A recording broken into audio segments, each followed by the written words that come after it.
पाणीपुरवठा विभाग प्रभारीवरच सुरू. कायम अधिकारी कधी मिळणार? नवनिर्वाचित आमदार लक्ष देणार का? पुसद येथील जिल्हा परिषदचा पाणीपुरवठा उपविभाग मागील 1 वर्षापासून प्रभारी अधिकाऱ्यांवर सुरू आहे. यामुळे जलजीवन मिशनच्या कामाला खीळ बसली असल्याचे या निमित्ताने दिसून येत आहे.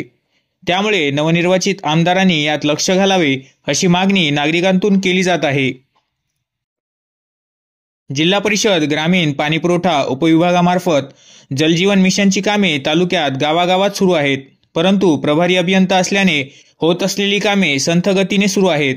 मंजूर असलेली जलजीवन मिशनची कामे गतवर्षी उपअभियंता कुमटे जेव्हापासून या कार्यालयातून बदली झाली तेव्हापासून ते आजपर्यंत जिल्हा परिषद पाणीपुरवठा उपविभाग हे प्रभारी अभियान त्यावरच सुरू आहे. प्रभारी अभियंता सुनील चव्हाण यांच्याकडे सुद्धा 7 महिन्यांचा कारभार होता. त्यांच्या कार्यकाळात देखील कामे सुरू होती, मात्र अपेक्षित गती कामाला मिळालीच नाही. त्यानंतर HD सोनी प्रभारी आजवर कार्यभार सांभाळत आहेत.